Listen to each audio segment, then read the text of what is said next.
So you're looking to build that rock-solid core, but maybe you're getting a little tired of just staring at the floor holding a plank for what feels like an eternity? Well, you are in exactly the right place. Today, we're going to dive into 4 super powerful, dynamic alternatives that are every bit as effective. I mean, let's be real. The plank is an amazing exercise. No doubt about it. But holding that same static position while the seconds just slowly tick by can feel, well, pretty boring. So, are you ready to shake things up and still get those incredible core results? Awesome, because that's what this is all about. We're breaking down 4 exercises you can literally do anywhere, anytime. All you need is a little bit of floor space. That's it. No equipment and definitely no excuses. Let's get right into it. Right, so we're officially moving beyond just the static hold. We're going to get into movements that challenge your core in brand new and super important ways. And first up, we've got an exercise that looks deceptively simple, but trust me, it is profoundly effective. It's called the dead bug. Yeah, I know, it's a funny name, but don't let that fool you for a second. This move is an absolute powerhouse for building core stability and control. So the whole idea here is actually pretty crucial. The dead bug literally teaches your deep core muscles how to keep your spine safe and stable while your arms and legs are moving. This is such a fundamental skill, and it protects your lower back, not just when you're working out, but all day long. Okay, so how do you do it? You're gonna lie on your back and get into that starting tabletop position. Now, step 2 is the most important part. You have to gently press your lower back into the floor.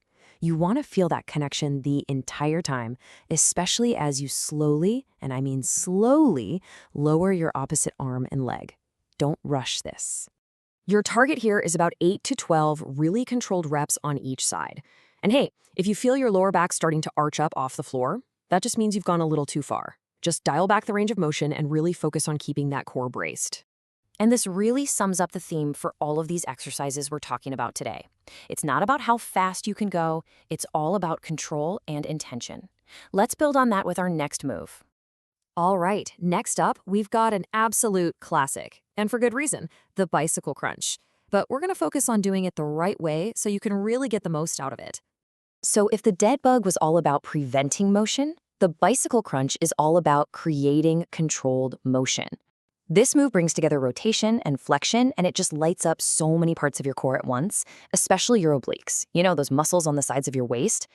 Okay, let's walk through this. You're on your back, hands are just lightly supporting your head. Seriously, no pulling on your neck. Now, as you bring your opposite elbow to your knee, I want you to really focus on that last point. The twist has to come from your torso, from your ribs. A great cue is to imagine you're trying to show the logo on your shirt to the opposite wall. That's the kind of deep rotation we're after. You're aiming for about 20 to 30 total reps here, and you count each time an elbow meets a knee. Just remember, a smooth, controlled pace is so much more effective than just frantically pedaling as fast as you can. All right, so we've worked on preventing motion with the dead bug, and we've created controlled rotation with the bicycle crunch. Now for exercise number 3, we're going to get back into a plank position, but we're going to challenge our stability in a completely different way. Let's talk about the shoulder tap. This one is all about what's called anti-rotation. It's the exact opposite of what we just did. See, every single time you lift one hand off the floor, your body's going to want to twist open. Your core's entire job here is to fight that impulse and keep your hips perfectly square to the floor. So here's the trick to nailing this. Start with your feet wider than you normally would in a plank. That gives you a much better base of support. Before you even think about lifting a hand, squeeze your glutes tight and brace your core like someone's about to poke you in the stomach. Then, slowly, deliberately, lift your hand to the opposite shoulder. Imagine there's a glass of water balanced on your lower back and you can't let it spill. The goal here is 20 total tops, so that's 10 for each side. And if you feel your hips rocking from side to side, don't even worry about it. Just widen your feet a little more until you feel that stability really kick in. And for our final exercise, we're going to bring it back to that theme from our very first movement, the idea of keeping a rock-solid spine while your arms and legs are moving. Say hello to the bird dog. This exercise is just fantastic.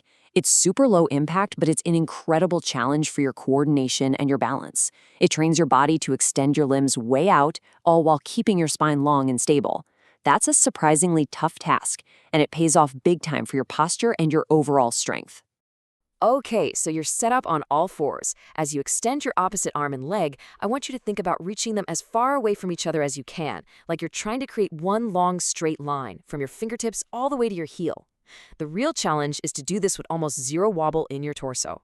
Hold that extension for a breath or two, then return to the start with that same slow control. And just like the dead bug, you're aiming for 8 to 12 slow, steady reps per side. You know the drill by now. Quality over quantity is absolutely the name of the game with this one.